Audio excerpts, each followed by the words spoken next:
Akusenze ukuzatshala ngaphambi kokuthi abafundi bakamatikuletsheni bebhale izivivinyo zabo zokuphela konyaka njengoba kulindeleke bebhale iphepha lesingisi kanye lesibhunu ngomsombuluko mhla zingama-21 kuMfumfu.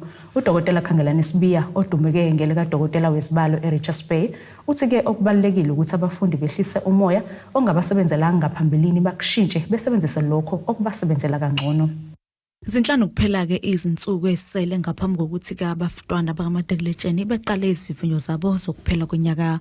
UDokotela KHANGELANI SIBIYA we-WTS uguthisha wezibalo wezesayensi eRichards Bay ugqugquzeleka abafundi bakamatikuletsheni ukuthi-ke njengamanje akusekho ukubuyela emumva basangakwenza kwenzeke kulokhu abahlulekile ukukwenza ngaphambilini. Into ebalulekile ukuthi-ke awufuneke bekwenza manje ukuthi beye kuphenika. Siyazi abantwana bethu bavele bephenike. Into engiyeke ngiyiveze ngasonke isikhathi ukuthi umuntu mayephenika kuvele kulahleke ngisho lokho asengathi uyaku-understand.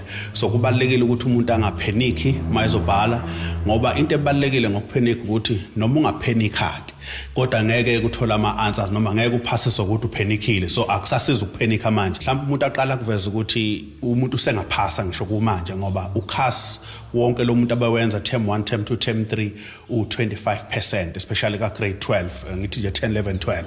So ke bese ukuthi exam iyodwa yona iu75% okusho ukuthi umntwana usengaphasa ngoba njengoba sikhuluma nje uyobhalela u75%. So ayikho ngempela into umuntu angamenza panic ngoba ngisho 2 no 0 ngapha bethola 000 kodwa uno 75 asayobhalela manje. So ke umntwana usengakwenza akwenzeke. USIBIYA uthi-ke ezinye zezinto ezibalulekile ezingabalekelela masibebhala izivivinyo zabo ukuthi-ke bafundisise imithetho, baqaphele isikhathi, baphinde befundisise imibuzo, baqinisekise ukuthi baphendula lokho abakwaziyo, bagcine ngalokhu abakubona kunzima. Okokuqala shintsha indlela obuyenza ngayo ngoba ukuthi bengakusebenzeli. Let's say ukuthi uma ufunda in groups ngenza isibonelo kusho ukuthi manje ufunda in groups bese uphinda ubuya ke manje ufunda usuwedwa usuyibona ukuthi uyakwazi ukubhala usuwedwa ngoba into enzakalayo uya understand eclassini teacher mayifundisa understand manifunda as a group inkinga masuwedwa usubhala futhi ephepheni. So yilokho engishoyo ukuthi ashintshe indlela umuntu abefunda ngayo kodwa makuba ukuthi umuntu bemsebenzela leyo ndlela akakwazi ukuthi aqhubeke nayo ukuze uzokwazi ukuthi aqhubeke na improvement. Ufunda manje usufunda iphepha lonke matric mabo ukuthi uthatha iphepha uyalidownload iphepha uliphendule lonke from question 1 up to the last question and vele usikale nesikhathi ngoba isikhathi sethu 3 hours nabantwana akuthola ukuthi umuntu uzothi bengizophasa noma belibhaleka inkinga ngiqedanga. So kubalekile ukuthi noma ufunda uwedwa set isikhathi so3 hours bese uyabhala. Awukwazi kuphela u2 minutes ucabange isibalo noma any question oyibhala ngasesimath kuphela.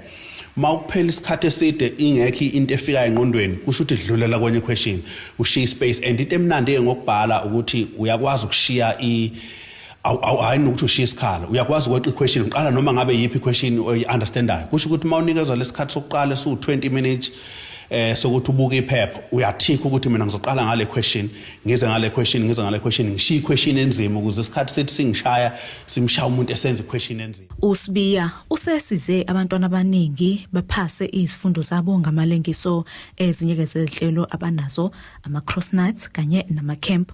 Uthi-ke abafundi kanye nabazali bangawabukeli phansi njengoba ke elusizo olukhulu ekuphaseni kwabantwana. Ama-programs akhona ngithi kothisha ke mabo uthi uhlala nomntwana lokho ethola level 2 from term 1 to term 2 biza abanye othisha networker mayikhona indlela njengathi just nama extra classes join isingane ama extra classes aziye kuma cross night akhona ama cross night futhi nje into emnandi accessiye kuphela eWTS noma iKWV yenza ama classes mawungena nje wonke umuntu wenza iclass. So ke kubalekile ukuza omunye uthisha and into engeke ngisho umntwana umuzwa kalula uthisha omusha ngoba kuso ezopheka kakhulu attention kuyena. Okwezokuxhumana kwa-GCIS uKhanyiso Seyisi uthi-ke ngenxa ukuthi umphakathi awukhathalele ukuhambela izikhungo zikahulumeni okanye imihlangano esuke ibizwe